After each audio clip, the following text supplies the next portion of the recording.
বাসার থেকে হাঁটতে হাঁটতে কোরআন শোনার জন্য এসেছেন, কত পা হেঁটেছেন কেউ কি করেছেন? তাহলে প্রতিটা কদমের বিনিময়ে যেই আল্লাহ তাআলা 24 ঘন্টার ইবাদতের সওয়াব আল্লাহ লিখে দেয়, সেই আল্লাহ তাআলার দরবারে আরেকবার কি শুকরিয়া আদায় করা যাবে? সবাই বলছে আলহামদুলিল্লাহ। সম্মানিত উপস্থিতি, আমরা এখানে সবাই এসেছি শুধুমাত্র একটা জিনিস কামাই করার জন্য। সবার যেটা তামান্না থাকে জান্নাতুল ফেরদাউস। কথা বলেন ঠিক কিনা? আল্লাহ তাআলা বলেন ওয়া উজলিফাতিল জান্নাতু লিল মুত্তাকিনা গায়রা বাঈদ। আল্লাহ রাব্বুল আলামিন বলেন ওয়া উজলিফাতিল জান্নাতু লিল মুত্তাকিন, আমি আল্লাহ রাব্বুল আলামিন এই পৃথিবীর ভিতরে যে আইনগুলো দিয়েছি, আইনগুলো যারা মেনে নিয়েছে, আমি আল্লাহ তাআলাকে রাজি খুশি করার জন্য যারা আমার গোলামি করেছে, আমি আল্লাহ তাআলা ওই সমস্ত মুমিন মুত্তাকিদের জন্য ওয়া উজলিফাতিল জান্নাহ, এই জান্নাতকে আমি আল্লাহ তাআলা তাদের জন্য নিকটবর্তী এনে দেব। গায়রা বাঈদ, আল্লাহ তাআলা বলেন সেই জান্নাত তাদের থেকে কখনো আমি আল্লাহ তাআলা দূরে সরাই দেব না। জোরে বলেন সুবহানাল্লাহ। যারা এইখানে কোরআন শুনতেছেন সবাই মুমিন বান্দা, তা না হলে এই গভীর রাত পর্যন্ত এখানে কোরআন শুনতে আসছেন না। কথা বলেন ঠিক কিনা? আল্লাহ বলেন ওই সমস্ত মুমিন বান্দাদের জন্য জান্নাতটাকে আমি আল্লাহ তাআলার নিকটে নিয়ে আসবো, আর কখনো দূরে সরাই দেব না। জোরে বলুন সুবহানাল্লাহ। সেই জান্নাত। এরপরে আল্লাহ তাআলা বলেন হাদা বাব ইয়াশাউনা ফিহা ওয়ালাদাইনা মাজিদ।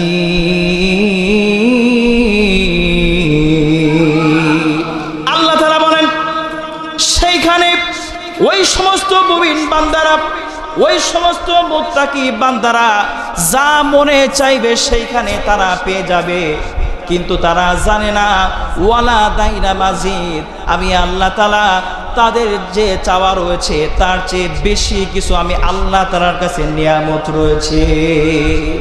জোরে বলেন সুবহানাল্লাহ। এবং এই যে ওয়ালাদাইনা মাজিদ, এই শুধুমাত্র আজকে একটা আলোচনা শুনে যাব। আল্লাহ রাব্বুল আলামিন জান্নাতের ভিতরে এবং সাইডে একটা মাঠ আল্লাহ তাআলা সুন্দরভাবে আঁকাইছেন, একটা মাঠ আল্লাহ তাআলা তৈরি করেছেন। সেই মাঠের নামটা হলো মাজিদ। জোরে বলেন কি? আরো জোরে বলেন কি? আজকে আমরা যেরকম এই যে এইখানে সবাই বসে আছি একটা মাঠ, এরকম একটা মাঠ আল্লাহ তাআলা তৈরি করেছেন। সেই মাঠটা কিসের জন্য তৈরি করেছেন সেই মাঠ সম্পর্কে শুনে আজকে আমরা সবাই বাসায় যাব, আমল করব। সকলে রাজি আছেন তো ইনশাআল্লাহ? এই মাঠ সম্পর্কে আল্লাহ রাব্বুল আলামিন অনেক কথা পবিত্র কোরআনুল কারীমের ভিতরে জানাই দিয়েছেন। হযরতে জিবরাইল আলাইহিস সালাম আল্লাহ তাআলার কাছে আসার পরে বললেন রব্বুল আলামিন, শুনলাম নাকি তুমি জান্নাত তৈরি করেছো, আমি জিবরাইল ওই জান্নাতটাকে ভ্রমণ করতে চাই, জান্নাতের নাজ নিয়ামত আমি জিবরাইল দেখতে চাই। আল্লাহ রাব্বুল আলামিন ডাক দিয়ে বলেন জিবরাইল রে, জান্নাতের নাজ নিয়ামত তুমি কিসের জন্য দেখবা? ওই জান্নাতের নাজ নিয়ামত আমি রব্বুল আলামিন আমার মুমিন বান্দাদের জন্য নিজে হাতে স্ট্রাকচার আমি গঠন করে দিয়েছি। ও জিবরাইল, ঠিক আছে, যেহেতু তুমি জান্নাত তুমি ভ্রমণ করতে চেয়েছো, জান্নাত ভ্রমণ করার পূর্বে আমি আল্লাহ রব্বুল আলামিন ওয়ালাদাইনা মাজিদ, এই মাজিদ নামক একটা মাঠ আমি আল্লাহ তাআলা তৈরি করেছে। যাও যাও জিবরাইল চলে যাও, ওই মাঠটা তুমি আগে ঘুরে চলে আসো। জিবরাইল এবার বলে রব্বুল আলামিন, আমার আকৃতি আপনি তো জানেন, আমার ক্ষমতা সম্পর্কে আপনি জানেন, আপনি আমাকে 600 নূরের ডানা আপনি দিয়েছেন। এই নূরের ডানা নিয়ে আপনি যে পৃথিবী নামক আপনি পৃথিবী বানাইছেন, এই পৃথিবীর মাঝখানে আসার পরে আমি জিবরাইল যদি এই 600 নূরের ডানা যদি আমি পলকটা মিলাই দেই, আমি জিবরাইল যেন পৃথিবীর নাগালটা যেন আমি জিবরাইল পেয়ে যাই। জোরে বলেন সুবহানাল্লাহ। জিবরাইল এই পৃথিবীর মাঝখানে দ্বারা যদি পলক এইভাবে নাড়াই দেয়, পৃথিবীটা জিবরাইল যেন নাগাল পেয়ে যায়। আল্লাহ আর এই পৃথিবী থেকে তুমি যারা রয়েছে তাদের জন্য তুমি একটা মাঠ তৈরি করেছো, সেই মাঠে আমি জিব্রাইল এত বড় দেহের অধিকারী, সেইখানে গিয়ে তো দাঁড়ানোর জায়গা হবে না। বুঝতে পেরেছেন? আল্লাহ বলছেন জিব্রাইলে তোরেও আমি তৈরি করেছি এবং ওই মাজিদ মাঠটা আমি আল্লাহ তাআলা তৈরি করেছি। জোরে বলুন সুবহানাল্লাহ। জিব্রাইল মানতে রাজি না। জিব্রাইল বলে আল্লাহ যেই মাঠটা তুমি আমাকে ভ্রমণ করতে বলছো, এই দূরের পলক তুমি আমাকে দিয়েছো, এত শক্তি তুমি আমাকে দিয়েছো, আমি যদি এই পৃথিবীটা আমি জিব্রাইল হাত দিয়ে ধরে বলের মতো আছাড় মারতে পারি, এইরকম শক্তি তুমি আমাকে দিয়েছো। আর এই শক্তি নিয়ে এই বড় দেহ নিয়ে তুমি আমাকে ওই মাঠটা ভ্রমণ করার কথা বলতেছো। আল্লাহ বলে জিব্রাইলে কথা বাড়াইস না, কথা বাড়াইস না, যা না একটু আমার মাঠটা ভ্রমণ করে চলে আয়। জিব্রাইল আল্লাহ তাআলার কথা শোনার পরই মাজিদ নামক মাঠে চলে আসলেন। আসার পরই জিব্রাইল বলতেছে আল্লাহ তাআলা এত ক্ষমতা আমাকে দান করেছে, আমি যদি আমার ক্ষমতার একটা সেকেন্ড যদি আমি জিব্রাইল যদি ব্যবহার করি, শুধু পাকাটা একবার স্পিডে একবার নাড়া আমি জিব্রাইল দেব। দুনিয়াতে একটা মানুষ যখন বাইসাইকেল চালায়, প্যাডেলে জোরে যখন একটা টান দেয়, একটা স্পিড দেয়, আমি জিব্রাইল ওই রকম যদি আমার 600 ডানা যদি একবার ঝাপটা মারে, 1000 বছরের রাস্তা আমি জিব্রাইল অতিক্রম করতে পারি। জোরে বলেন সুবহানাল্লাহ। জিব্রাইল 600 ডানা নিয়ে মাজিদ নামক ওই মাঠে যখন চলে আসলেন, আসার পরই জিব্রাইল বলতেছেন ওই মাঠের ভিতরে আমি 600 দূরে ডানা নিয়ে আমি জিব্রাইল উঠতে শুরু করলাম। 70 বছর ধরে দৌড়াইতে শুরু করলাম, 70 বছর ধরে। যে জিব্রাইল আমি পৃথিবীর মধ্যে দাঁড়ায় পৃথিবীর নাগাল আমি জিব্রাইল পেয়ে যাই, সেই পৃথিবীর মানুষদের জন্য আল্লাহ যেই মাঠটা নির্মাণ করেছে, সেই মাঠে 70 বছর ধরে আমি উঠতে শুরু করলাম, 70 বছর ধরে আমি হাঁটতে শুরু করলাম, কিন্তু ওই মাঠের নাগাল আমি জিব্রাইল আজও পর্যন্ত পাই নাই। জোরে বলেন সুবহানাল্লাহ। এবার জিব্রাইল সিজদায় পড়ে গেল। আল্লাহ তাআলা বলেন জিব্রাইল তোমার ক্ষমতা তুমি আমার সামনে প্রকাশ করতেছিলে, বলতেছিলে মাঠে তুমি দাঁড়াইতে পারবে না, সেই জায়গা হবে না। আজকে তুমি 70 বছর ধরে ওড়ার পরে, 70 বছর ধরে তুমি দৌড়ানোর পরে আজকে কেন তুমি সিজদায় পড়ে গেলে বলো? জিব্রাইল বলেন আল্লাহ ভুল হয়ে গিয়েছে, আমি জানতে চাই এই মাজিদ নামক মাঠে আমি 70 বছর ধরে ওড়ার পরে, 70 বছর ধরে দৌড়ানোর পরে আমি জিব্রাইল কতটুকু পথ আমি অতিক্রম করতে পেরেছি সেইটা জানতে চাই। আল্লাহ রাব্বুল আলামিন ডাক দিয়ে বলেন জিব্রাইল রে তুমি ওই মাঠের এক কোণার আংশিক তুমি উড়ে যাইতে পারো নাই। জোরে বলেন সুবহানাল্লাহ। জিব্রাইল তিনি বলতেছেন এত শক্তি আমাকে দিয়েছেন, এই শক্তি সম্পর্কে তিনি আল্লাহ তাআলার কাছে গিয়েছেন জান্নাত ভ্রমণ করবে, কিন্তু আল্লাহর একটা শুধু মাঠ, সেই মাঠ 70 বছর ধরে উড়ে কুল কিনারা না পেয়ে আল্লাহ বলতেছেন এক কোণার আংশিকও তুমি যাইতে পারো নাই। আরো জোরে বলুন সুবহানাল্লাহ। ওই নিয়ামত আপনার আমার জন্য রেখেছেন কে? আরো জোরে বলেন কে? আল্লাহর নাম নিলে কি গুনাহ হয়? জোরে বলুন তো আল্লাহ। পিছনে মানুষ কেন বলতেছে না? জোরে বলুন আল্লাহ। আমার ভাইরা, আল্লাহ রাব্বুল আলামিন আপনার আমার যে কিতাব দিয়েছেন, এই আল্লাহর নামটা নিয়ে আমরা জিকির করি, কিন্তু এই জিকির শব্দটা কোরআনের ভিতরে অনেকভাবে আসছে, কিন্তু আল্লাহ তাআলার নাম ধরে জিকিরটা করার জন্য পবিত্র কোরআনুল কারীমের ভিতরে আল্লাহ তাআলার নাম দিয়েছেন কয়টি? আরো জোরে বলেন। 99টা নাম দিয়েছেন, কিন্তু প্রকৃতপক্ষে আল্লাহ রাব্বুল আলামিনের নাম হলো 3000টি। জোরে বলুন সুবহানাল্লাহ। জোরে বলেন সুবহানাল্লাহ। প্রশ্ন করতে পারেন হুজুর 3000 যদি নাম হয় কোরআনে পাইলাম 99টা, বাকি 2901টি কোথায় গেল? প্রশ্ন আছে না নাই? আল্লাহ তাআলা বলেন আমার এই 3000 নামের ভিতরে 1000 নামটা আমি ফেরেশতাদের মধ্যে আমি আল্লাহ তাআলা বন্টন করে দিয়েছি। ফেরেশতারা সেই 1000 নাম নিয়ে তারা সর্বসময় আমার নাম ধরে তারা জিকির আজগার করে। তারপরে 1000 সমস্ত আদম আলাইহিস সালাম থেকে শুরু করে আমার রাসূল আসার আগ পর্যন্ত সবার মাঝে 1000টা নাম আল্লাহ রাব্বুল আলামিন বিলীন করে দিয়েছেন, বিলাই দিয়েছেন। 2000 নাম হয়ে গেল। এরপরে তাওরাতের ভিতরে 300, জাবুরের ভিতরে 300 এবং ইনজিলের ভিতরে 300। তাহলে কতটা হয় জোরে বলেন? 1000 হলো ফেরেশতা আর 1000 হলো নবী রাসূল। কয় হাজার হয়? 300 হলো জাবুরে, 300 ইনজিল এবং 300 তাওরাতে। তাহলে কত হয়? 2900। এবং পবিত্র কুরআনুল কারীমের ভিতরে দিয়েছেন 99টা। তাহলে 2999টা আল্লাহ তাআলা দিয়ে দিলেন। একটা কোথায় গেল? প্রশ্ন আছে না নাই?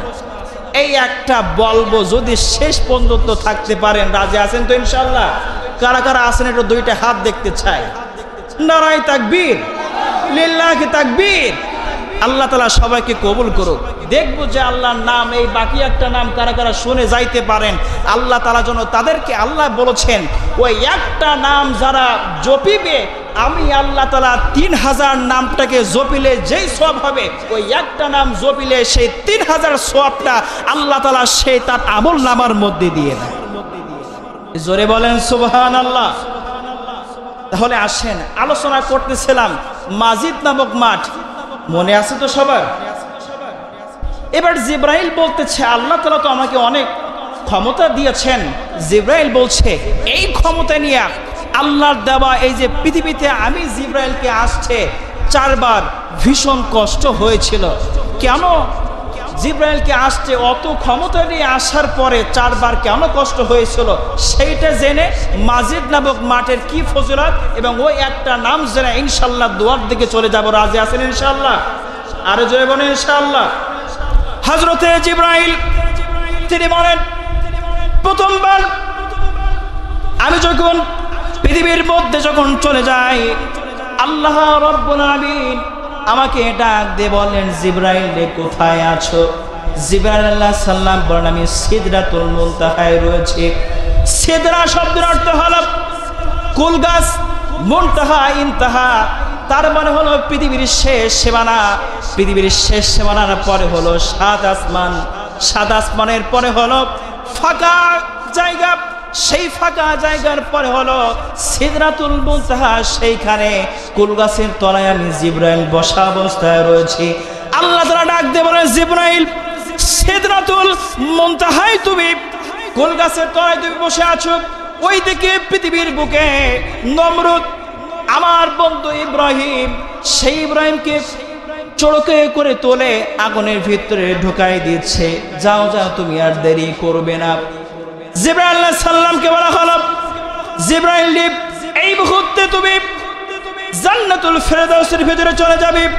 যাওয়ার পরপরই সেইখান থেকে একটা রেশমি রুমাল তুমি নেবে, একটা কাপড় তুমি নিয়ে নিবা।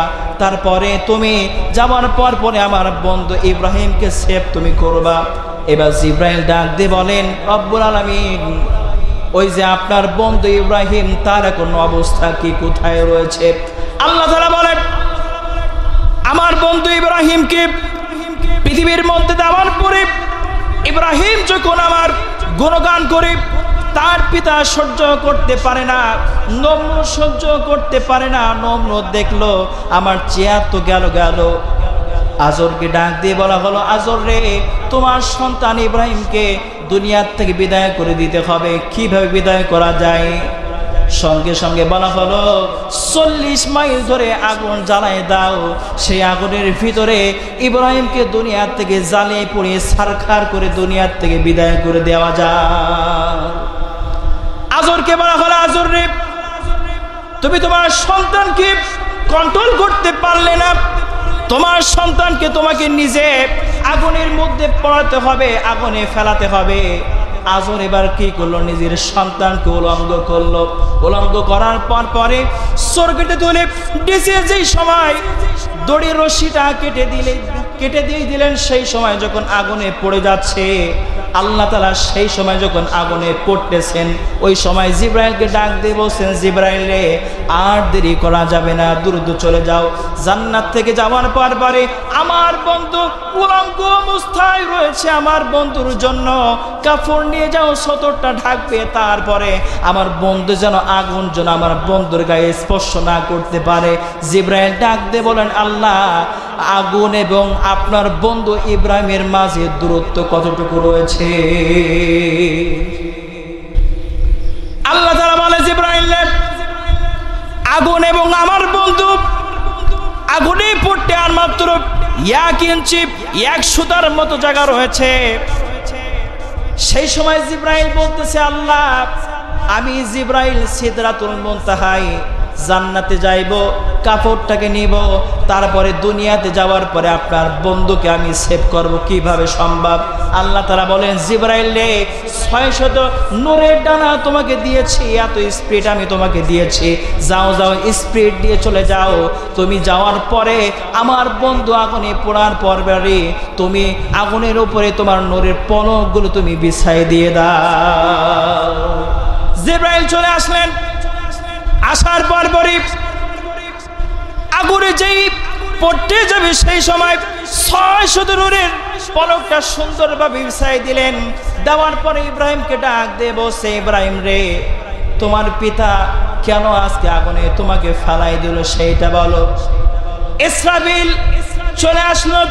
আসার পরে বলতেছে, ওগো আল্লাহর বন্ধু ইব্রাহিম, অর্ডার দাও, সিংহায় ফুৎকার দেই, মুহূর্তে আমি কিয়ামত ঘটাই দেই। তারপরে আরেকজন ফেরেশতা চলে আসলেন, মিকাইল। আসার পরে বলতেছে, আল্লাহর বন্ধুরে, অর্ডার দাও, তুমি আমাকে ইজাজত দিয়ে দাও, শিলা বৃষ্টি দিয়ে নমরুদের 14 গোষ্ঠীকে আমি এই মুহূর্তে ধ্বংস করে দিয়ে দেই। জিব্রাইল বলতেছে, তুমি আমাকে অর্ডার দিয়ে দাও, এই আগুন থেকে আমি তোমাকে রক্ষা করব। ইব্রাহিম তখন বলতেছে, ও জিব্রাইল, ও মিকাইল, ও ইসরাফিল, তোমরা আল্লাহর তৈরি করা, যে আল্লাহ আমাকে পরীক্ষা দিচ্ছে, এই আগুনে পড়তেছে, আল্লাহ তোমাদেরকে জানাইছে আমি ইব্রাহিম, আমি তার বন্ধু, আমি ক্ষতিগ্রস্ত অবস্থায় আছি। আল্লাহ কি দেখতে পাচ্ছে না? ওই আল্লাহ আমাকে হেফাজত করবে। জোরে বলুন সুবহানাল্লাহ। যেই কয়টার দিকে শেষ করব? আচ্ছা, ঠিক আছে। আপনাদের কি খারাপ লাগতেছে? শুনবেন তো। এবার আল্লাহ তাআলা সঙ্গে সঙ্গে বললেন, আগুন রে, আমার বন্ধু ইব্রাহিমের জন্য তুমি শীতল হয়ে যাও। জোরে বলুন সুবহানাল্লাহ। ইব্রাহিম আগুনের ভিতরে পড়ে গেল। এদিক থেকে নমরুদটা বগল দাবাচ্ছে, আজকে আমাদের পটের কাটা ইব্রাহিমকে পৃথিবীর থেকে সরাই দিতে পারছি। এদিক থেকে আল্লাহ তাআলা আগুনকে শীতল করে দেওয়ার পরে জিব্রাইলকে ডাক দিয়ে বসে, জিব্রাইল রে, 40 মাইল ধরে নমরুদ আগুন জ্বালাইছে, এই আগুন তো 1-2 দিনে নেমবে না, আমার বন্ধু তো এর ভিতরে অনেক দিন যাবত থাকবে, আমার বন্ধু একা কিভাবে থাকবে? তুমি এক কাজ করো, জান্নাতের ভিতরে যে সবচেয়ে ভালো ভালো খাদ্যগুলো, ফল ফ্রুটগুলো আমার বন্ধুর সামনে নিয়ে এসে হাজির করো, এবং একা আমার বন্ধু থাকতে পারবে না, আগুন না নিবা পর্যন্ত আমার বন্ধুর সাথে তুমি গল্প গুজব করো। জোরে বলুন সুবহানাল্লাহ। জোরে বলেন সুবহানাল্লাহ। কিছুদিন পরে আগুন যখন নিভে গেল, ফেরাউন এই যে নমরুদ তখন কি করলো, তার চারা চামুন্ডা নিয়ে ঢাকঢোল বাজে, গান গাইতে গাইতে ওই আগুনের দিকে চলে আসলো। তারা ভাবতেছে ইব্রাহিম দুনিয়ার থেকে বিদায় নিয়েছে। আসলে কি ইব্রাহিম দুনিয়ার থেকে বিদায় নিয়েছে? ইব্রাহিমকে সেভ করেছেন কে? আরো জোরে বলেন কে? ওই কঠিন বিপদের বুকে ইব্রাহিম সাহায্য চেয়েছে কার কাছে? আরো জোরে বলেন। আল্লাহ তাআলার কাছে সাহায্য চেয়েছে। আজকে আমি যখন বিপদে পড়বো, এই বিপদ অবস্থায় সাহায্য চাইতে হবে কার কাছে? আজকে সাহায্য চায় পীর সাহেবের কাছে। আবার অনেকে সাহায্য চাইতে গিয়ে পেটে বাচ্চা হয় না, কাটা কচ্ছপের উপরে একটা হাত দেয়, ডান হাত বাম হাত পেটে দিয়ে বলে, দে রে মানিক দে একটি বাচ্চা দে, দে রে মানিক দে একটি বাচ্চা দে, ও মানিক কামাই খাওয়ার আশা করি না, মরে গেলে মাটি দেবে কে? জোরে বলুন নাউজুবিল্লাহ। আচ্ছা বলেন, কাটা কসম কি সন্তান দিতে পারে? আরো জোরে বলেন। তাহলে সাহায্য চাইতে হবে কার কাছে? আরো জোরে বলেন, আল্লাহ তাআলার কাছে সাহায্য চাইতে হবে। এদিকে নমরুদ তার চারা চামুন্ডা নিয়ে গান গাইতে গাইতে এসেই আগুনের কাছে আসছে যে ইব্রাহিম তার কি অবস্থা দেখার জন্য। দেখে ইব্রাহিম আলাইহিস সালাম ওই কয়লার ভিতর থেকে, আগুনের ভিতর থেকে বাইর হচ্ছে। জোরে বলুন সুবহানাল্লাহ। নমরুদ আশ্চর্য হয়ে গেল, কি ব্যাপার? 40 মাইল ধরে আমি আগুন জ্বালালাম, এর ভিতর থেকে কে বাইর হচ্ছে? ইব্রাহিম আলাইহিস সালাম বাইর হওয়ার পরে তার গায়ে যে ওই যে আল্লাহ তাআলা জান্নাত থেকে একটা কাপড় দিলেন, সেই কাপড়টা গায়ে জড়ানোর পরে আসার পরে বলতেছেন, ওরে নমরুদ রে, আমার গায়ে যে কাপড় দেখতেছিস এইটা কোনো সাধারণ কাপড় নয়, এই কাপড়টা আল্লাহ তাআলা ফায়ার প্রুফ কাপড় আমাকে দিয়েছেন সরাসরি জান্নাত থেকে। আল্লাহ তাআলা তোর ব্যবস্থা করবে। আল্লাহ তাআলা নমরুদের ব্যবস্থা করেছেন, জুতুর বাড়ি মারতে মারতে দুনিয়া থেকে বিদায় করে দিয়েছিলেন। কথা বলেন ঠিক কিনা? এই দিন আসছে, জিবরাইল আলাইহিস সালামের বড় কষ্ট হয়ে গিয়েছিল। কথা বলেন ঠিক কিনা? বাকি আছে কয়টা? 3টা বাকি আছে। এরপরে জিবরাইল বলেন, আল্লাহ তাআলা হঠাৎ করে আমার কাছে প্রশ্ন করছে, জিবরাইল কোথায় আছো? জিবরাইল ডাক দিয়ে বলেন, রব্বুল আলামিন আমি এই মুহূর্তে জান্নাতুল ফেরদাউসের ভিতরে আছি। আল্লাহ তাআলা ডাক দিয়ে বলেন, জান্নাতুল ফেরদাউস থেকে বাইর হয়ে চলে আসো। আমার বন্ধু ইব্রাহিম স্বপ্ন দেখেছে তার সন্তান ইসমাইলকে কতল করতেছে, জবাই করতেছে। তিনি স্বপ্ন দেখেছে বিনার বাজারে নেওয়ার পরে আমার বন্ধু ইসমাইলের গলার ভিতরে ছুরি চালাবে, আমি এটা বরদাস্ত করতে পারি না। হযরত ইব্রাহিম এই স্বপ্ন দেখলেন রাতের বেলা, সন্তানকে ডাক দিয়ে বলছে, প্রাণের সন্তান, স্বপ্ন দেখেছি তোমাকে আল্লাহর রাস্তায় কুরবানি করতেছি, এখন তোমার ইজাজত কি? সন্তান ডাক দিয়ে বলেন, ও আমার পিতারে, কেন আপনি ভাবেন যে স্বপ্ন আপনি দেখেছেন সেই স্বপ্ন আপনি বাস্তবায়ন করে ফেলেন? সন্তানটাকে সাথে করে নিয়ে মিনার বাজারে যাওয়ার পরে যেখানে সন্তানকে জবাই করবে সেইখানে নিয়ে যাওয়ার পরে সন্তান ডাক দিয়ে বলছে, ও আমার পিতা, আমার মায়ের একটা মাত্র সন্তান আমি, আমার মায়ের একটা মাত্র সন্তান আমি, আমি যদি দুনিয়ার থেকে বিদায় নিয়ে চলে যাই আমার মাকে মা বলে ডাকবে কে? আমার মায়ের তো আর কিছুই থাকলো না।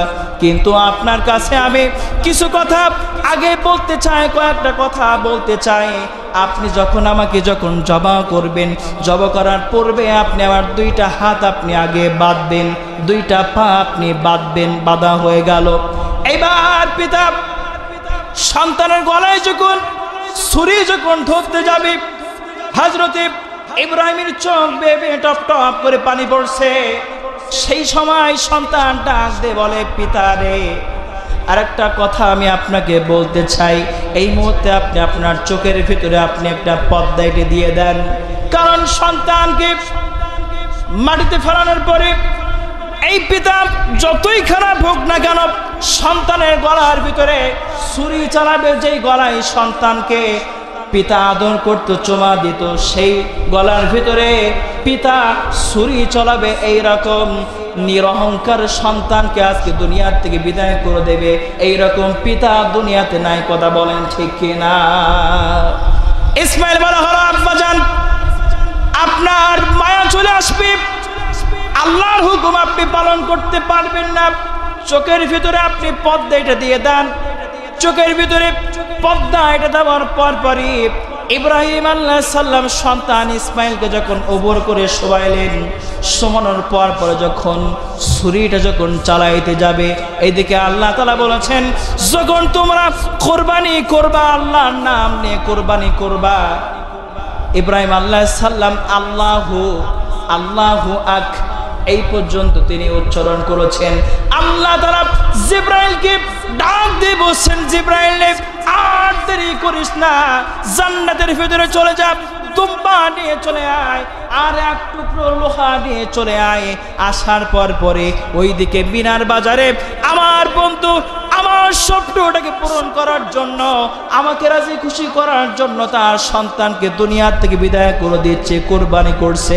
এই মুহূর্তে চলে যা, জান্নাত থেকে দুম্বা এবং লোহাগুলো নেওয়ার পরে ওই যে সুরের তলায় লোহাটা রেখে দেওয়ার পরে তুমি দুম্বা দিয়ে কোরবানি করে দিয়ে দিবা। জোরে বলুন সুবহানাল্লাহ। জিব্রাইল বলছে, আল্লাহ আপনার বন্ধু এখন কোন অবস্থায় আছে? আল্লাহ তাআলা বলেছেন, জিব্রাইলে আমার বন্ধু শুধুমাত্র আল্লাহু আজ পর্যন্ত গেছে, এখনো বার বলেনি। বার বলার পূর্বে তুমি জান্নাতে যাবা, জান্নাত থেকে তুমি দুম্বা নিবা, তারপরে একটা লোহা নিয়ে তুমি মিনার বাজারে যেই বার বলার আগে ছুরির তলায় ওই লোহা তোমাকে রাখতে হবে। জোরে বলুন সুবহানাল্লাহ। আচ্ছা বলেন, জবা করবে আল্লাহু পর্যন্ত গেছে, আল্লাহু আগ পর্যন্ত গেছে, এখনো বার বলেনি। এই যে বার বলতে যতটুকু সময়, এর ভিতরে জিব্রাইল জান্নাত থেকে দুম্বা নিয়ে মিনার বাজারে এসে ছুরির তলায় লোহা দিবে, এটা কি সম্ভব? কিন্তু সম্ভবটা অসম্ভব করেছেন কে? আরো জোরে বলেন কে? আল্লাহ করেছেন। এবার জিব্রাইল বলছে, আল্লাহ এত কষ্ট না করে তুমি তো বলতে পারো ছুরি স্টাফ হয়ে যা, গলা কাটা যাবে না।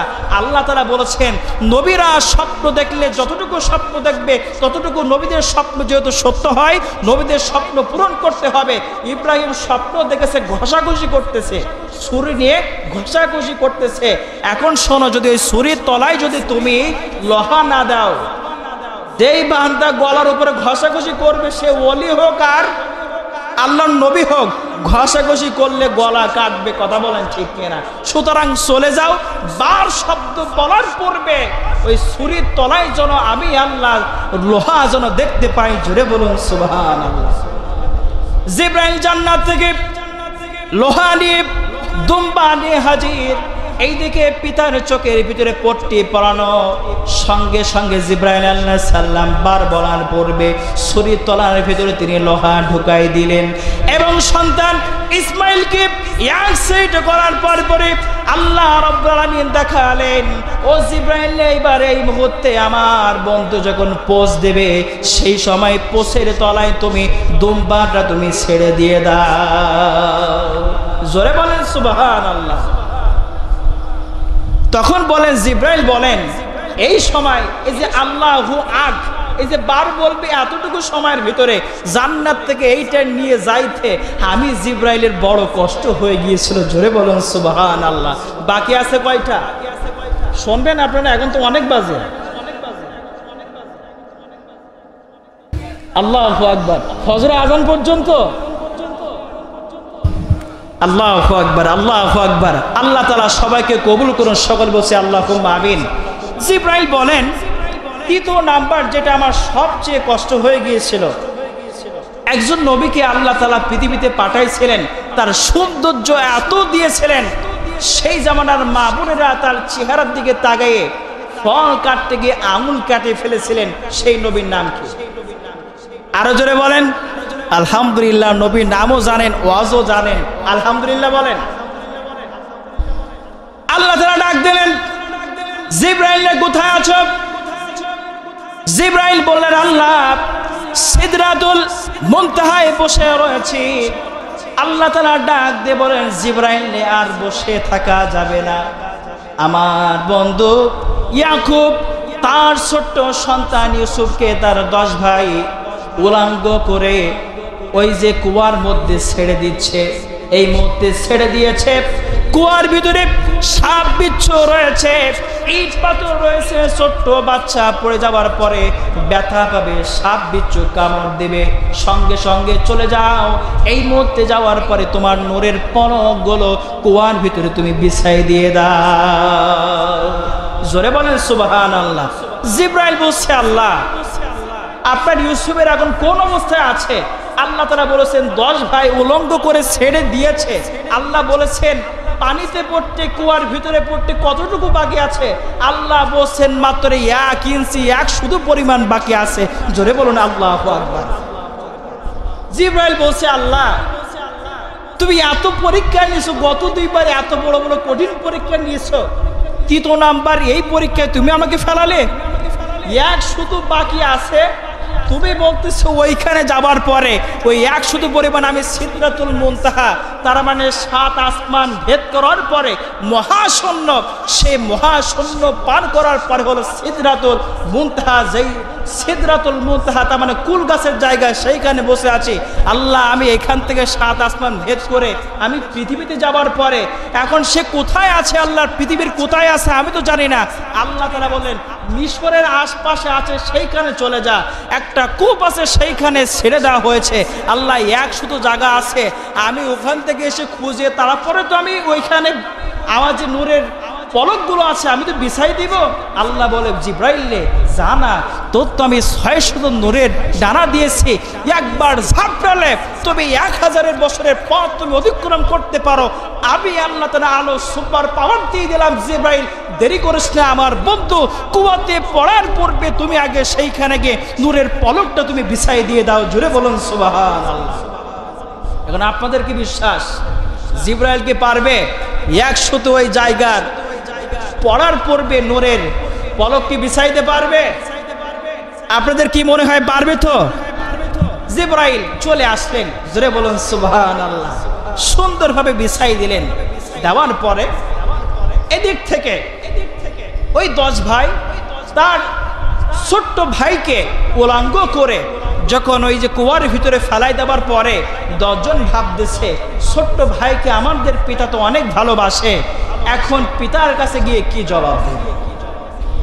তারা 10 ভাই কি করলেন, একটা বকরি জবান করার পরপরই তার রক্তগুলো ইউসুফ আলাইহিস সালামের জামার ভিতরে লাগানোর পরে পিতার কাছে আসার পরে বলতেছে ওগো আমাদের পিতা, আমাদের ছোট্ট ভাইকে আজকে বাঘে ধরে খেয়ে ফেলাইছে, বাঘের মুখ থেকে আমরা সরাইতে পারি নাই, টেনে হিসড়ে এই যে জামাটা আমরা নিয়ে আসছি, এই দেখো রক্ত রয়েছে। ইয়াকুব আলাইহিস সালাম ছোট্ট বাচ্চার জামাটা হাতে নেওয়ার পরে তিনি বলতেছে ও আমার 10 জন সন্তান নে শোনো, মনে হচ্ছে আমার সন্তানকে শিক্ষিত বাঘ মনে হয় খেয়ে ফেলাইছে। এ কেমন শিক্ষিত বাঘ, যে বাঘ আমার সন্তানের গায়ে হাসর না দিয়ে জামা খুলে টেনে নিয়ে গিয়েছে, কিন্তু জামার মধ্যে কোনো ছেঁড়ার দাগ নাই, কোনো হাসরের দাগ নাই। জোরে বলুন আল্লাহু আকবার। তার মানে এখান থেকে বোঝা গেল যারা ক্রাইম করে, যারা অপরাধ করে, তারা যে কোনো এক জায়গায় খুদ রেখে দেয়, সেইখানে গিয়ে যেন তার ক্রাইমটা ধরা পড়ে। কথা বলেন ঠিক কিনা? ইয়াকুব আলাইহিস সালাম বলতেছে এই যে জামা তোমরা নিয়ে আসছো, যে বাঘ নিয়ে গেছে মনে হচ্ছে সেই বাঘটা শিক্ষিত বাঘ, মনে হচ্ছে জামা খুলে তারপরে টেনে নিয়ে গিয়েছে, জামার গায়ে তো কোনো আঁচড় ছেঁড়া দেখতে পাচ্ছি না। আচ্ছা আপনার গায়ে যদি জামা থাকে, বাঘে ধরলে জামা কি আঁচড় থাকবে? জামা ছিঁড়ে যাবে না? তখন 10 ভাই চুপচাপ। জিবরাইল বলে আল্লাহ তোমার বন্ধু ইউসুফকে তো আমি এই কুয়ার হাত থেকে আমি সেভ করলাম, নূরের পলক বিছাই দিলাম, কিন্তু এই বাচ্চাটা তো উলঙ্গ অবস্থায় রয়েছে। আল্লাহ তাআলা ডাক দিয়ে বলেন উলঙ্গ অবস্থায় রয়েছে তো কি হয়েছে? রব্বুল আলামিন উলঙ্গ অবস্থায় তো থাকা যাবে না, আপনি জান্নাত থেকে এই মুহূর্তে কিছু পাঠাই দিয়ে দেন, আপনার ইউসুফকে আমি সতরটা আমি ঢাকতে চাই। আল্লাহ তাআলা বলেন জিবরাইল জান্নাতে যাওয়া যাবে না, জান্নাতে যাওয়া লাগবে না, দেখো ইউসুফের গলার ভিতরে একটা কবজ রয়েছে, একটা কবজ রয়েছে। জিবরাইল বললেন আল্লাহ কবজ রয়েছে দেখতে পেয়েছি। আল্লাহ তাআলা বললেন জিবরাইল দেখো এই কবজের ভিতরে আমি আল্লাহ তাআলা সতর ঢাকার জন্য আমি আল্লাহ তাআলা জামা রেখে দিয়েছি। জোরে বলেন সুবহানাল্লাহ। জিবরাইল বলে আল্লাহ এতটুকু একটা কবজ, এই কবজের ভিতরে জামা থাকবে, এটা কি স্বাভাবিক বিষয়? ওর ভিতরে খুব বেশি হলে কিছু সুতো থাকতে পারে। আল্লাহ তাআলা বলেন ঢাকনাটা খোলো, তারপরে টান দিয়ে দাও। আস্তে আস্তে টানতে টানতে দেখে এক সেট জামা সেই কবজ থেকে আল্লাহ তাআলা বাহির করে দিলেন। জোরে বলুন সুবহানাল্লাহ। জিবরাইল বলছে আল্লাহ এতটুকু কবজের ভিতরে এত বড় এক সেট জামা কি করে ঢুকলো আমি জানতে চাই। আল্লাহ তাআলা বললেন ও আমার জিবরাইল মনে আছে ইব্রাহিমকে উলঙ্গ অবস্থায় আগুনে ফেলানো হয়েছিল। তোমাকে বলেছিলাম জান্নাত থেকে একটা কাপড় নিয়ে যাও, আমি আল্লাহ তাআলা সেই কাপড়টা পৃথিবীতে পাঠাইছিলাম, কিন্তু জান্নাতে আর ঢুকাই নাই। জোরে বলুন সুবহানাল্লাহ, আরো জোরে বলেন সুবহানাল্লাহ। আমি সেই কাপড়টা তার সন্তানদের মাধ্যমে এক এক করে করে আমি আল্লাহ তাআলা ইয়াকুব পর্যন্ত পাঠাই দিয়েছি। ইয়াকুব সেই জামাটা যত্ন করে তার ছোট্ট বালক সন্তান ইউসুফের গলার মধ্যে ঝুলাই দিয়েছিলেন। জোরে বলুন সুবহানাল্লাহ। জিবরাইল বলে এই 3 নাম্বার আমাকে আসতে বেশি কষ্ট হয়ে গিয়েছিল, কিন্তু 4র্থ নাম্বার আমি যখন পৃথিবীতে আসি, আসতে আমার খুব বেশি। 3 বার এসেছি একটু কষ্ট হয়েছে, কিন্তু 4র্থ বার আমি যখন এসেছি ব্যাপক কষ্ট হয়ে গিয়েছে। এই কষ্ট মেনে নেওয়া যায় না, প্রচুর কষ্ট হয়েছিল জিবরাইলকে। এই 4 নাম্বার শুনতে চান? বাজে তো এখন কয়টা? 1টা বেজে গিয়েছে। হযরতে জিবরাইল সিদরাতুল মুনতাহায় বসে রয়েছেন। আল্লাহ তাআলা ডাক দিয়ে বলেন, জিবরাইল রে, কোথায় বসে আছো, কি করতেছো? জিবরাইল ডাক দিয়ে বলেন, রব্বুল আলামিন, আমি সিদরাতুল মুনতাহায় বসে আছি। আল্লাহ তাআলা ডাক দিয়ে বলেন, জিবরাইল এই মুহূর্তে চলে যা। তুই যদি না যাস, পৃথিবীর মধ্যে যদি না যাস, এই মুহূর্তে পৃথিবী আমি আল্লাহ তাআলা ধ্বংস করে দিব, মানুষগুলোকে আমি আল্লাহ তাআলা ধ্বংস করে দিব, আরশগুলো আমি আল্লাহ তাআলা ধ্বংস করে দিয়ে দিব। কারণ যেই রাসূলকে আমি আল্লাহ তাআলা না পাঠাইলে আমি আল্লাহ তাআলা তোদেরকেও সৃষ্টি করতাম না, পৃথিবী আমি আল্লাহ তাআলা সৃষ্টি করতাম না। সেই রাসূল তায়েফের বুকে মার খাচ্ছে, সেই রাসূলকে প্রোটেক্ট করতে হবে। একটু পিছায় চলে আসি। কেন প্রোটেক্ট করতে হবে? নবী করিম সাল্লাল্লাহু আলাইহি সাল্লাম যখন ইসলামের দাওয়াত দিচ্ছেন, নবীজির সঙ্গী সাথী খাদিজাতুল কুবরা দুনিয়ার থেকে যখন বিদায় নিয়ে চলে গেলেন, নবী করিম সাল্লাল্লাহু আলাইহি সাল্লাম একটু ভেঙে পড়লেন। চাচা দুনিয়ার থেকে বিদায় নিয়ে চলে গেলেন, ভেঙে বললেন। নবীজি এবার দেখতে পাইলেন এইখানে আমি থাকতে পারবো না। মক্কার আবু জাহেল আমাকে দারুণ কষ্ট দিচ্ছে, মক্কার আবু জাহেল আমাকে আঘাত করতেছে। এই মুহূর্তে ইসলামের দাওয়াত আমি দিতে পারি, নানা বাড়ির দিকে আমি চলে যাই, তায়েফের দিকে চলে যাই। তায়েফের দিকে যখন আমার নবীজি যাচ্ছেন, হযরতে যায়েদ রাদিয়াল্লাহু তাআলাকে সঙ্গে সাথী করে নিয়ে আমার নবী করিম সাল্লাল্লাহু আলাইহি সাল্লাম তায়েফের ময়দানের দিকে চলে গেলেন। যাওয়ার পরপরই আমার নবীজি তায়েফবাসীদেরকে ডাক দিয়ে বলেন, ইসলাম কবুল করো, ইসলাম শান্তির ধর্ম কবুল করবা, তোমরা নাজাত পেয়ে যাবা। আমার নবীজির দাওয়াত শোনার সঙ্গে সঙ্গে তায়েফবাসীরা আমার নবীজির দাওয়াত মনে হয় গ্রহণ করেছিল। আরো জোরে বলেন। মনে হচ্ছে আপনারা কষ্ট পাচ্ছেন, শেষ করে দেই। ওইদিকে মনে আছে তো আল্লাহ একটা নাম বাকি আছে, মনে আছে? আল্লাহ তাআলা জিবরাইলকে ডাক দিয়ে বলছেন, জিবরাইল দেরি করা যাবে না। এইদিকে নবী করিম সাল্লাল্লাহু আলাইহি সাল্লাম তায়েফবাসীদের কাছে রক্তে রঞ্জিত হয়ে গেল। পাথরটা যখন মারলেন, আম্মা জান আয়েশা রাদিয়াল্লাহু তাআলা আনহা নবীজিকে যখন গোসল করাইতেন, গায়ের ভিতরে আমার নবীজিকে যখন হাতটা সুন্দরভাবে বোলাইতেন, আম্মা জান আয়েশার আঙুলগুলো যেন নবীজির পিঠের ভিতরে যখন আঙুলগুলো যেন খোদলের মতো ঢুকে যাইত। আম্মা জান আয়েশা ডাক দিয়ে বলতেন, মনে হয় আমার প্রাণের স্বামী বিশ্ব নবীজি সাল্লাল্লাহু আলাইহি সাল্লামের মনে হয় পক্স হয়েছিল। আমার নবীজি ডাক দিয়ে বললেন, আয়েশা রে, না না, আমার গায়ে কখনো পক্স হয় নাই। কারণ আল্লাহ তাআলা যে রাসূলকে এত ভালোবাসতেন, সেই রাসূলের গায়ে তো পক্স হওয়া দূরের কথা, একটা মুসামাসি বসতে আল্লাহ তাআলা দিতেন না। আম্মা আয়েশা বললেন, ইয়া রাসূলুল্লাহ, ইয়া হাবিবাল্লাহ, এই যে আমি দেখতেছি আপনার গায়ে খোদল মতো হয়ে আছে, এইগুলো কিসের দাগ? আমার নবীজি ডাক দিয়ে বলেন, আয়েশা, এই দাগটা হলো সেই দিনের দাগ। এই যে খোদলগুলো দেখতেছে, এই খোদলগুলো হলো সেই দিন হয়েছিল যেই দিন আমি রাসূল তায়েফবাসীদেরকে দাওয়াত দিতে গিয়েছিলাম। তায়েফবাসীরা আমার দাওয়াত কবুল না করে পাথরের বৃষ্টি আমার উপরে নিক্ষেপ করেছিল। আমি রাসূল সেই দিন রক্তে রঞ্জিত হয়ে গিয়েছিলাম। নবী করিম সাল্লাল্লাহু আলাইহি সাল্লাম রক্তে রঞ্জিত হয়ে গেল। হযরতে যায়েদ তিনি কি করলেন, আমার নবীজিকে কাদের উপরে ভর করে নিয়ে হযরতে যায়েদ আমার নবীজিকে একটা গাছের তলায় বসাইলেন। নবীজির গা বেয়ে রক্ত পড়ে, নবীজির গা বেয়ে রক্ত টপ টপ করে পড়তেছে। আমার নবীজি রক্তটা দুইটা হাত দিয়ে এইভাবে মাসা করতেছে, সারা শরীরের ভিতরে ডলে ডলে দিচ্ছে, রক্তগুলো যেন বয়ে না পড়ে। নবীজি ডাক দিয়ে বলেন, যায়েদ রে, কোথায় থেকে একটু ভাঙা নিয়ে আসো, একটু কাপড় নিয়ে আসো। যায়েদ কোথার থেকে একটু কাপড় নিয়ে চলে আসলো। আসার পরে আমার নবীজি ডাক দিয়ে বলেন, যায়েদ রে, আমার গা থেকে তুমি রক্তগুলো মুছে দিয়ে দাও। যায়েদ রাদিয়াল্লাহু তিনি কি করলেন, আমার নবীজির গা থেকে রক্তগুলো সেই কাপড় দিয়ে ভাঙা দিয়ে সুন্দরভাবে মুছতেছেন।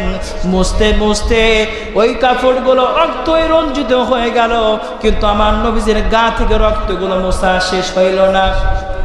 আমার নবীজি বললেন, যায়েদ রে, রক্ত তো পড়তেছে, এই রক্ত বন্ধ করতে হবে, রক্ত তো বন্ধ করা লাগবে। যায়েদ বলেন, ইয়া রাসূলুল্লাহ, ইয়া হাবিবাল্লাহ, যতগুলো কাপড় নিয়ে আসলাম কাপড়গুলো ভিজে গিয়েছে, রক্তে রঞ্জিত হয়ে গিয়েছে। আমার নবীজি ডাক দিয়ে বলেন, যায়েদ রে, তোমার পরনে যেই বস্ত্র রয়েছে সেই বস্ত্র দিয়ে আমার শরীর থেকে রক্তগুলো তুমি সুন্দরভাবে তুমি মুছে দিয়ে দাও। যায়েদ রাদিয়াল্লাহু তাআলা পরনের কাপড়টাকে খোলার পরই আমার নবীজির গায়ের থেকে রক্তগুলো সুন্দরভাবে মুছাই দিলেন, কিন্তু রক্তগুলো আমার নবীজি তাও রক্ত গা থেকে শরীর থেকে পড়ে। এবার নবী করিম সাল্লাল্লাহু আলাইহি সাল্লাম চোখের পানি ছেড়ে দিচ্ছেন। যায়েদ কাঁদে, আমার নবীজি কাঁদে। যায়েদ বলেন, ইয়া রাসূলুল্লাহ, ইয়া হাবিবাল্লাহ, কেন আপনি আপনার গায়ের থেকে রক্ত আপনি মাটিতে পড়তে দিচ্ছেন না, কারণটা কি? আমার নবীজি ডাক দিয়ে বলেন, ও যায়েদ রে, শোনো, আমার রক্ত এমন রক্ত আমাকে আল্লাহ তাআলা বন্ধু হিসেবে পৃথিবীর মধ্যে দিয়েছেন, এবং আমার রক্তগুলো যদি এই তায়েফের জমিনে যদি পড়ে, এই জমিনটা আমার রক্তর বহন এই জমিন সহ্য করতে পারবে না। সঙ্গে সঙ্গে এই জমিন লড় না দিতে পেরে ভূমিকম্প হয়ে তছনছ হয়ে যাবে, তায়েফবাসীরা দুনিয়ার থেকে বিদায় নিয়ে চলে যাবে। এই কথা যখন বললেন, যায়েদ তখন সঙ্গে সঙ্গে পরনে আর যত কাপড় ছিল খুলে ফেললেন।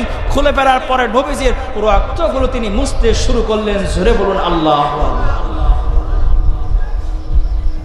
আমরা পৃথিবীর ভিতরে পায়ে আমরা মোজাবাদী কাপড়ের মোজা আমরা ব্যবহার করি, কিন্তু নবীজি চামড়ার মোজা ব্যবহার করতেন। শরীরের সব জায়গায় থেকে নবীজি রক্তগুলো মুছে ফেললেন, যেন শরীর থেকে রক্ত জমিনে না পড়ে, কিন্তু চামড়ার মোজা বেয়ে এক ফোঁটা রক্ত এইভাবে ঝুলতেছে। ভালো করে বুঝবেন, ইম্পর্টেন্ট কথা। চামড়ার যে মোজা, সেই মোজাটা নবীজি এইভাবে আছেন, এক ফোঁটা রক্ত ঝুলতেছে, তায়েফের জমিনে পড়বে। কিন্তু নবীজি বলেছেন, এক ফোঁটা রক্ত যদি তায়েফের জমিনে পড়ে, এই জমিন আমার এই রক্তের ভার বহন করতে পারবে না, এই জমিন ধ্বংস হয়ে যাবে। আল্লাহ তাআলা জিবরাইলকে ডাক দিয়ে বলেন, জিবরাইল রে, দ্রুত চলে যাও, দ্রুত চলে যাও, আমার রাসূল তায়েফের ময়দানে মার খাচ্ছে, আমি কিন্তু এই মুহূর্তে পৃথিবী ধ্বংস করে দেব, তোমরা কেউ কিন্তু বাঁচতে পারবে না, সুতরাং চলে যাও। ওই যে এক ফোঁটা রক্ত ঝুলতেছে তায়েফের জমিনে পড়ার পূর্বে তোমার নূরের পলক সেইখানে বিছাই দিয়ে দাও। জোরে বলেন সুবহানাল্লাহ। জিবরাইল বললেন, আল্লাহ, সিদরাতুল মুনতাহা থেকে জমিনে যাব, তায়েফবাসীর ভিতরে যাব। জিবরাইল আলাইহিস সালাম চলে আসলেন। মোজা থেকে এক ফোঁটা রক্ত জমিনে পড়ার পূর্বে জিবরাইল সেইখান থেকে স্পিডে আসার পরে নূরের পালকগুলো তায়েফের জমিনে বিছাই দিলেন। এক ফোঁটা রক্ত তায়েফে জিবরাইল পড়তে দিলেন না। এইদিকে আসমান জমিনের সকল ফেরেশতারা কাঁদতেছেন, আল্লাহ আল্লাহ বলে চিৎকার দিচ্ছে। সেই সময় আল্লাহ রাব্বুল আলামিনকে ডেকে বলতেছেন, আল্লাহ, তোমার হাবিবকে তুমি পৃথিবীতে না পাঠাইলে এই পৃথিবী তুমি সৃষ্টি করতে না, আল্লাহ সেই হাবিবকে দুনিয়াতে মান খাচ্ছে। আল্লাহ আমাদেরকে অর্ডার তুমি দিয়ে দাও। জিবরাইল চলে আসলেন, ইয়া রাসূলুল্লাহ, গে হাবিব আল্লাহ, আপনি আমাকে অর্ডার দিয়ে দেন। এই যে তায়েববাসীর ভিতরে দুইটা পাহাড় আপনি দেখতে পাচ্ছেন, দুইটা পাহাড় এক জায়গায় করে তায়েববাসীদেরকে পিষে দুনিয়া থেকে আমি বিদায় করে দিয়ে দে। নবীজি বললেন, ও জিবরাইল, তায়েববাসী তারা আমাকে চিনতে পারে নাই, তাদেরকে যদি তুমি দুনিয়ার থেকে বিদায় করে ফেলো তাহলে ইসলামের দাওয়াত কে দেবে? কোরআনের আলো ঘরে ঘরে জ্বালো, এই কথাটা কে বলবে? সঙ্গে সঙ্গে মিকাইল চলে আসলেন, ইসরাফিল চলে আসলেন। আসার পরে বলতেছেন, ইয়া রাসূলুল্লাহ, ইয়া হাবিব আল্লাহ, লাব্বাইক, আমি ইসরাফিল হাজির হয়ে গিয়েছি, আপনি আমাকে অর্ডার করে দেন। সিংহার ফুৎকার দিয়ে এই মুহূর্তে কিয়ামত ঘটিত করে দেয়। যে রাসূলকে সৃষ্টি না করলে আমরাই হতাম না, সেই রাসূলের রক্ত আমরা দেখতে পারছি না, আপনি ইজাজত দিয়ে দেন। আমার নবীজি ইজাজত দিলেন না। মিকাইল চলে আসলেন। মিকাইল এসে বললেন, ইয়া রাসূলুল্লাহ, ইয়া হাবিব আল্লাহ, আপনি ইজাজত দিয়ে দেন, আকাশ থেকে শিলা বৃষ্টি দিয়ে এই তায়েববাসীদেরকে আমি ধ্বংস করে দিয়ে দেই। আমার নবীজি ডাক দিয়ে বলেন, ও ইসরাফিল রে, ও মিকাইল রে, ও জিবরাইল রে, আমি রাসূল ইজাজত দেব না, বরং আমি রাসূল তাদের জন্য দোয়া করব যেন তাদেরকে ইসলামের মধ্যে আল্লাহ শামিল করে নেয়। জোরে বলেন সুবহানাল্লাহ, আরো জোরে বলেন সুবহানাল্লাহ। মনে হচ্ছে আপনাদের ঘুম আসছে যে শেষ করে দেয়, দোয়ার দিকে চলে যায়। এখনো শুনবেন? ওরে আল্লাহ, একটা পার হয়ে গিয়েছে, কিন্তু ঘুমাবেন না। আল্লাহ তাআলা ওই যে ওয়ালাদাইনা মাজিদ, মাজিদ নামক যে মাঠটা আল্লাহ তাআলা কেন বানাইলেন সেইটা বলে তাহলে কিন্তু শেষ করে দিল। আর কিন্তু সামনের দিকে আগাবো না। রাজি আছেন তো ইনশাআল্লাহ? আল্লাহ তাআলা বলেন, জিবরাইল রে, এই মসজিদটা আমি কেন বানাইছি জানতে চাও নাকি? জিবরাইল ডাক দিয়ে বললেন, রব্বুল আলামিন মসজিদ নামক মাঠটা আপনি কেন বানাইলেন? আল্লাহ তাআলা ডাক দিয়ে বলেন, পৃথিবীর জমিনে মানুষগুলো জলসা করে, মাহফিল করে, সেইখানে ময়দানে অসংখ্য মানুষ হয়, আর আমি আল্লাহ তাআলা পৃথিবীতে অসংখ্যবার ওয়াজ মাহফিল হয়, কিন্তু আমি আল্লাহ তাআলা সেই রকম ওয়াজ মাহফিল করার জন্য একটা মাঠ, আমি আল্লাহ তাআলা সেই মাঠটা নির্ণয় করার জন্য আমি আল্লাহ তাআলা মসজিদ নামক মাঠটাকে তৈরি করে দিয়েছি। জোরে বলেন সুবহানাল্লাহ। তাহলে এখান থেকে বুঝতে পারলাম, আজকে যেরকম এই যে ছোট্ট একটা মাঠে আপনারা অল্প কিছু মানুষ আছেন, আল্লাহ তাআলা বলেছেন ওই রকম মাঠ আমি আল্লাহ তাআলা বানাইছি, যেই মাঠে আমি আল্লাহ তাআলা নিজে একটা ওয়াজ মাহফিল দিব। জোরে বলুন সুবহানাল্লাহ। সেই মাঠে, সেই ওয়াজ মাহফিলে কারা কারা অংশগ্রহণ করতে চান দুই হাত তুলে একটু আল্লাহকে দেখাই দেন। লিল্লাহি তাকবীর। হলো না, ব্যাটারি ডাউন হয়ে গেল। লিল্লাহি তাকবীর। হলো না, লিল্লাহি তাকবীর। আল্লাহ তাআলা বলেন, হে আল্লাহ, কিয়ামতের ময়দানে মসজিদ নামক ওই মাঠে ওয়াজ মাহফিলে আমাদের সকলকে তুমি বসার তৌফিক দিও। সকলে বসে আল্লাহুম্মা আমিন। আচ্ছা, সেই মাঠে তো আপনারা যাবেন, বসবেন, আমল নিয়ে যদি না যাইতে পারেন, ওইখানে কি আল্লাহকে ঢোকার পারমিশন কি আল্লাহ দেবে? জোরে বলুন, দিবে? ছোট্ট একটা আমল আপনাদেরকে শিক্ষা দিয়ে যাইতে পারি, যে আমলটা করলে আল্লাহ তাআলা ওর ভিতরে ঢোকার সৌভাগ্য দিয়ে দিবে। সে আমলটা শুনবেন তো ইনশাআল্লাহ? আল্লাহ তাআলা ছোট্ট একটা, ঠিক আছে আমার ভাইয়েরা, ভালো করে খেয়াল করবেন। ছোট্ট একটা আমল, যে আমলটা আপনাদেরকে আমি শিক্ষা দেব এই মুহূর্তে। পবিত্র কোরআনুল কারিমে আল্লাহ তাআলা সূরা দিয়েছেন কয়টা? কথা বলেন, কয়টা দিয়েছেন? 114টি সূরা আল্লাহ তাআলা দিয়েছেন। একটা সূরা হতে আরেকটা সূরায় যাইতে গেলে আল্লাহ তাআলা ডিভাইডেড করার জন্য বিসমিল্লাহির রহমানির রহিম দিয়েছেন। কথা বলেন ঠিক কিনা? আল্লাহ তাআলা বলেছেন এই বিসমিল্লাহর ভিতরে আমি 19টা হরফ দিয়েছি। যদি কোনো বান্দা একবার বিসমিল্লাহির রহমানির রহিম যদি তেলাওয়াত করে, আল্লাহ তাআলা বলেছেন 19টা হরফ রয়েছে, একবার বিসমিল্লাহ তেলাওয়াত করার কারণে 24 ঘন্টার ভিতরে থেকে 19 ঘন্টার গুনাহ আমি আল্লাহ তাআলা মওকুফ করে দেই। খুশি হয়েছেন? মনে হচ্ছে আমার পিছনের ভাইরা খুশি হন নাই। জোরে বলেন সুবহানাল্লাহ। এই যে দিনে রাতে কয় ঘন্টা হয়? এই দিক থেকে বলেন কয় ঘন্টা হয়? একবার বিসমিল্লাহ বলে 19 ঘন্টার গুনাহ মাফ করে দেয় কে? সাহাবীরা প্রশ্ন করলেন, ইয়া রাসূলুল্লাহ, ইয়া হাবিবাল্লাহ, 24 ঘন্টার ভিতর থেকে 19 ঘন্টার গুনাহ যদি আল্লাহ তাআলা মওকুফ করে দেয়, বাকি থাকে হলো 5 ঘন্টা। এই 5 ঘন্টার গুনাহ আল্লাহ তাআলা কোন আমল করলে ডিলিট করে দেয়। শুনতে রাজি আছেন? কিন্তু আমার মনে হচ্ছে 19 ঘন্টার গুনাহ মাপ পাবেন, কিন্তু 5 ঘন্টার গুনাহ কি করে মাপ পাবেন? আমি তো সংশয়ের মধ্যে অবস্থায় আছি। এই সেই 5 ঘন্টার গুনাহ কি মাপ পেতে চান মুসলমান?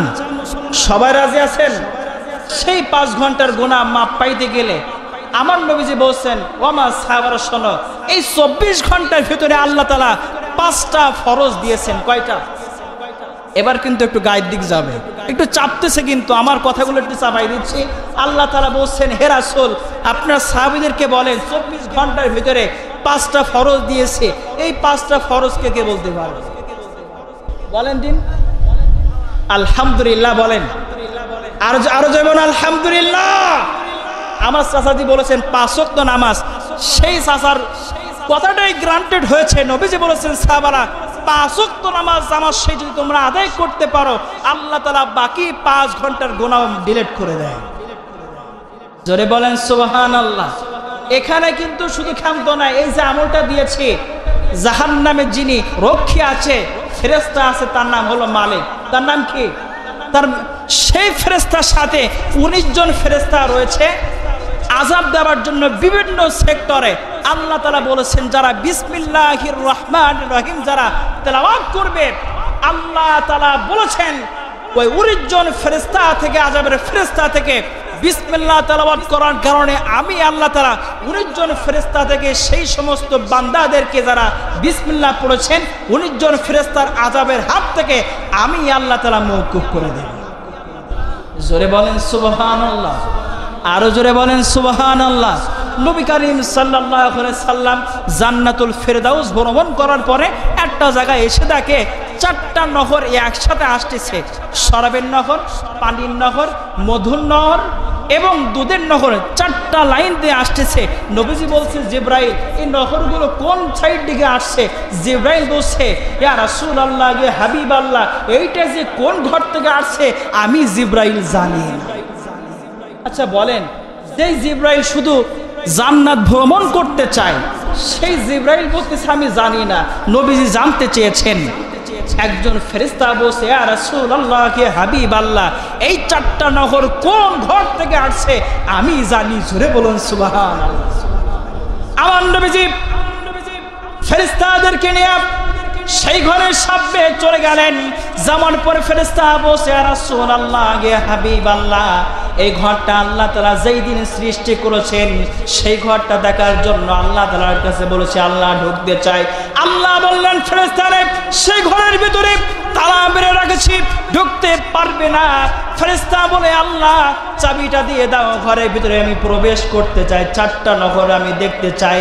আল্লাহ তাআলা ডাক দিয়ে বলেন, ফেরেশতারে, ওই ঘরের চাবি কিন্তু আমি আল্লাহর কাছেই না। জোরে বলেন সুবহানাল্লাহ। নবীজি সামনে চলে গেলেন। যাওয়ার পরে নবীজি বুঝতে পেরেছেন, তালায় হাত দিয়ে নবীজি বললেন, বিসমিল্লাহির রহমানির রহিম। যেই বললেন, তালাটা সঙ্গে সঙ্গে আল্লাহ তাআলা খুলে দিলেন। জোরে বলুন সুবহানাল্লাহ। নবীজি ঘরের ভিতরে প্রবেশ করে অবাক হয়ে গেলেন। ওই ঘরের ভিতরে আমার নবীজি 4টা পিলার দেখেছেন। নবীজি সাহাবীদেরকে বলছে, সাহাবীরা শোনো, ওই ঘরটার আয়তন কত তোমরা জানো?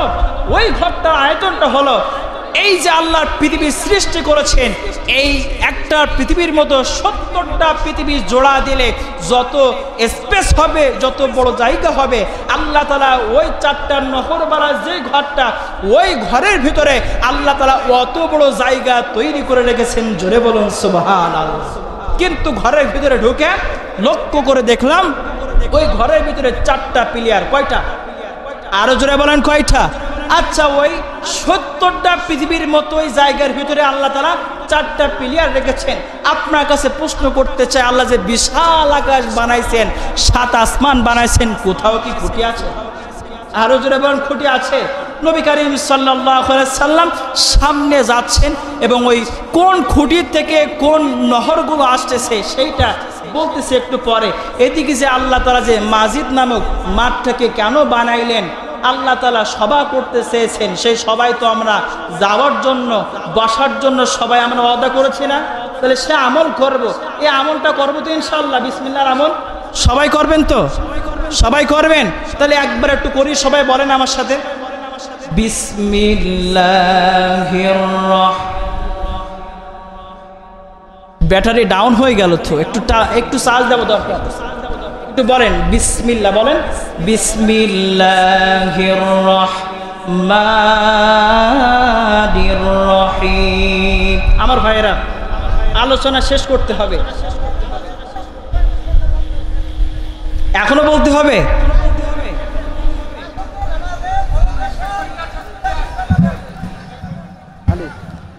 আমার ভাইয়েরা, এই মুহূর্তে আজকে থাক, এখনো যে আল্লাহর একটা নাম বাকি আছে এবং আল্লাহ তাআলা ওই মাঠটা কেন, ওইটা বলে দিতে হবে। মাঠে রস করতে হবে, মাঠে রস করতে গেলে এখনো মিনিমাম 1 ঘন্টা টাইম লাগবে। অল্প বলতে হবে? চাচা যে আজকে থাক, ওইটা বলা লাগবে? আচ্ছা ঠিক আছে, আমি 5 মিনিটের ভিতরে সংক্ষিপ্ত আমি করতেছি। আল্লাহ তাআলা, ঠিক আছে ঠিক আছে ঠিক আছে চাচা, আপনি বসেন, আমি বলতেছি, সবাই খেয়াল করেন।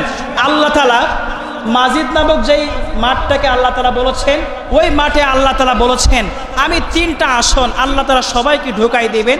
ঢুকার পরে এইদিকে আল্লাহ তাআলা বলছেন ওয়ালা দাইনা মাজিদ, কারণ ওর ভিতরে আল্লাহ তাআলা বলেছেন আরো নাজ নিয়ামত আমার কাছে আছে। আল্লাহ তাআলা সবাইকে ঢুকাই দেওয়ার পরে সবাই ঢোকার পরে দেখতে পাবেন 3টা আসন। জোরে বলুন, কয়টা আসন? 3টা আসন সবাই দেখতে পাবে। সবাই বলাবলি করবে এই যে 3টা আসন কার জন্য। সবাই লক্ষ্য করে দেখবে এই মুহূর্তে বিশেষ অতিথি একটা অ্যানাউন্সমেন্ট হবে। এই মুহূর্তে তোমাদের মাঝে বিশেষ অতিথি তোমাদের সামনে আসন গ্রহণ করবেন। সবাই লক্ষ্য করে দেখবেন আল্লাহ তাআলা দাউদ নবীকে সেই আসনে বসাই দিয়েছেন। জোরে বলুন সুবহানাল্লাহ।